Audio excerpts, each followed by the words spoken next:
Fala, gente amiga, tudo bom? Eu sou Carlos Lose e este é o Batata Diário, o seu programa de dicas do Diário do Capitão. E hoje nós vamos falar de Jornada nas Estrelas Voyager, mais especificamente do 10º episódio da 6ª temporada, intitulado Pathfinder. Esse episódio ele é muito interessante, por quê? Por dois motivos. Primeiro, ele faz um crossover com o TNG, com Jornada nas Estrelas da Nova Geração. E em segundo lugar, ele é o episódio onde a Voyager pela primeira vez vai estabelecer contato com o pessoal da Terra e ela vai finalmente ter uma chance concreta de voltar para o planeta Terra. Esse é o episódio também que traz o personagem Reginald Barclay, que a gente via lá na Nova Geração, que é interpretado pelo ator Dwight Schultz, que foi o mesmo ator que fez o papel de Murdoch naquele Esquadrão Classe A que a gente via lá naqueles tempos pretéritos do SBT e até TVS, no caso, Ele era aquele mais malucão de todos, Aquele que pilotava o avião, Que era o mais doido de todos ali, Dos quatro, Que era um personagem que eu mais gostava. E no dia que eu descobri que o Barclay e o Murdoch do Esquadrão Classe A, eram o mesmo ator, Eu fiquei até chocado, De tão diferentes que os dois são, O que mostra que a gente tem um ator muito bom aí, Mas o que a gente pode falar do Reginald Barclay? O Reginald Barclay, na Nova Geração, ele era aquele personagem que era o típico outsider. Ele era um cara extremamente inseguro, ele era um cara que tinha uma imaginação muito fértil, ele era um cara que era viciado em holodeck, e ele parecia não ter o menor jeito para a carreira militar, para uma carreira de oficial de uma nave estelar. Só que o que vai acontecer? Nesse episódio de Pathfinder que a gente vê em Voyager, a gente vai ver uma transformação desse personagem, E a gente vai ver como ele vai ficar eivado de toda uma importância que a gente não via antes. Mas para a gente poder entender um pouco melhor isso, vamos falar um pouco do plot do episódio. O Barclay, ele estava, depois que ele saiu da Enterprise, ele estava levando uma vida muito solitária, ele trabalhava no laboratório de pesquisa, e ele chama a conselheira Deanna Troi para conversar. A conselheira Deanna Troi, que era a psicóloga dele, que tinha um laço de amizade muito grande com ele, além do laço de médico e paciente que eles tinham. Então eles tinham uma certa proximidade aí. E aí ele chama a Deanna Troi para falar que ele ferrou com a carreira dele. Por que isso? Porque ele trabalha nesse centro de pesquisa, nesse laboratório de pesquisa, Ele ficou sabendo da história da Voyager, E o que ele fez? Ele começou a fazer simulações de holodeck, onde ele interagia com a tripulação da Voyager dentro da nave, para justamente buscar uma forma de trazer a Voyager para a Terra. E aí ele conseguiu, nas pesquisas dele, no holodeck, descobrir que ele poderia, com um feixe de energia, abrir um micro buraco de minhoca, onde a Voyager poderia, de uma certa forma, passar por ali, entrar em contato, estabelecer contato com a Terra. O grande problema é que o superior dele, do laboratório, vendo ele ficando ali trancado horas e horas no holodeck, lembrou do vício dele em holodeck que ele tinha na Enterprise, E aí o que acontece? Ele acaba, vamos dizer assim, reprimindo o Barclay, Tá achando que o Barclay está ali fazendo só o vício dele, no caso, ficando ali só trabalhando o vício dele e não está fazendo nada de produtivo, Ele não tem aquela confiança no Barclay por causa do passado dele, de insegurança, de instabilidade emocional, coisa e tal, E até que vai chegar uma hora que ele vai proibir o Barclay de usar o holodeck.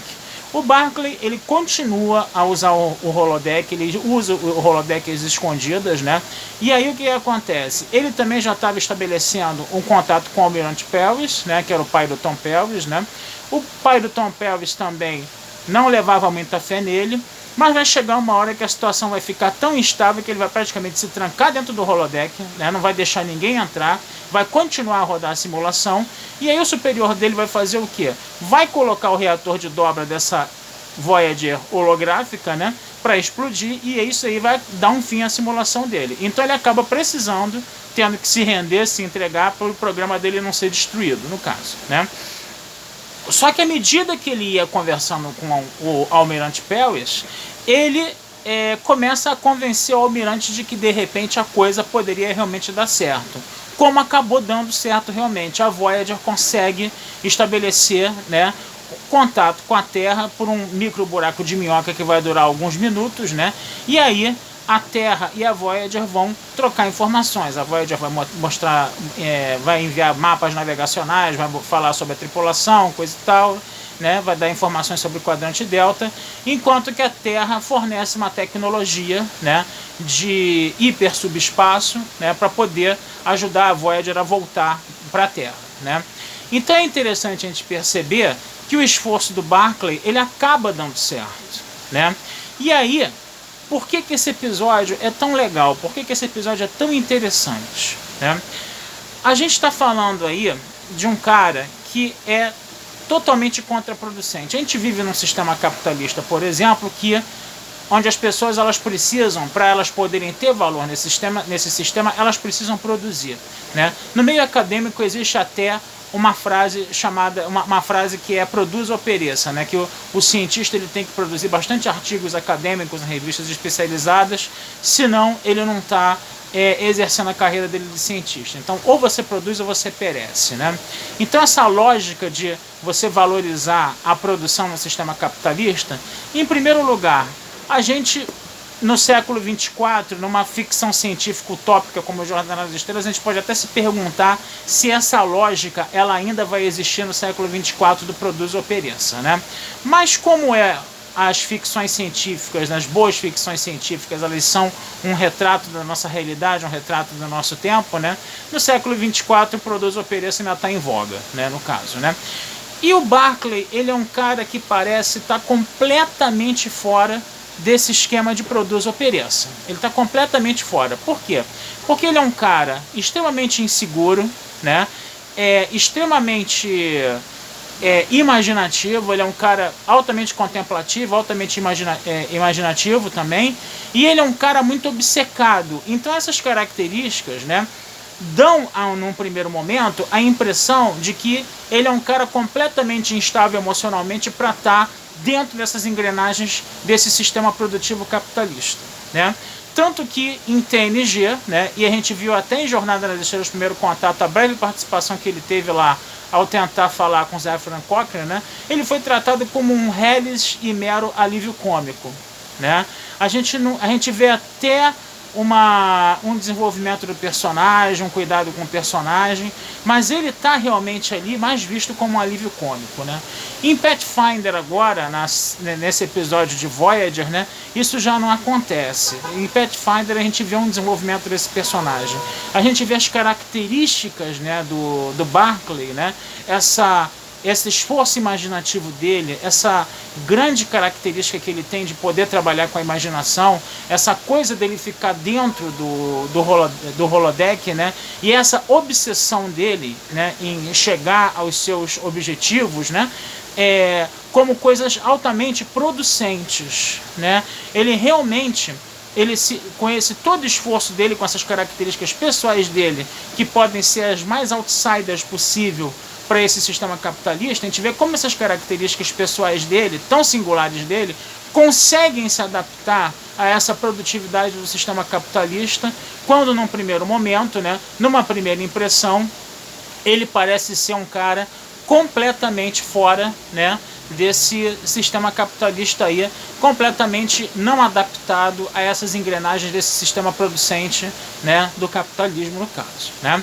E aí é interessante a gente ver como esse personagem ele é resgatado, né? Isso foi uma coisa muito legal, né? A gente vê no final do episódio, né, a tripulação da Voyager fazendo um brinde, né, por ter feito um contato com a Terra e ter feito um brinde ao próprio Barclay, que eles não conheciam, né? Enquanto o Barclay lá, nas simulações de holodeck, ele era um amigão, né, um amigão da Enterprise, né, perdão, um amigão da tripulação da Voyager, né, essa tripulação da Voyager que não conhecia ele, lá na nave real mesmo, faz um brinde a ele como se ele passasse a ser, né, membro dessa tripulação, que era uma coisa que ele muito desejava, né, até por ele ser uma pessoa solitária e sem amigos, e ele ter usado, vamos dizer assim, esse esforço imaginativo para poder ter essa tripulação como a família dele, o que era um conforto emocional para ele, e ao mesmo tempo era um estímulo para quê?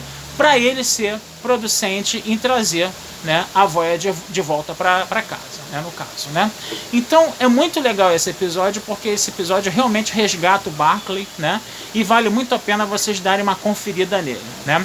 Eu vou ficando por aqui hoje, desejando vida longa e próspera para todo mundo aí, sempre sugerindo que vocês visitem meu site batataespacial.com.br, onde vocês podem ver lá minhas resenhas sobre cinema, né? Não só de cinema do mundo nerd, mas cinema, eu gosto muito, por exemplo, de escrever sobre cinema francês, cinema europeu, né? Cinema de outros países, as coisas que estão mais no chamado circuito alternativo, né? Quem gosta pode dar uma procurada lá, né? Tem os meus postaizinhos antigos, né? Tenho os meus contos, minhas poesias, meus artigos sobre séries, muitas publicações que eu fiz sobre Guerra nas Estrelas, muitas publicações que eu fiz sobre Jornada nas Estrelas estão lá também, tá? Então vocês deem uma procuradinha lá, certo?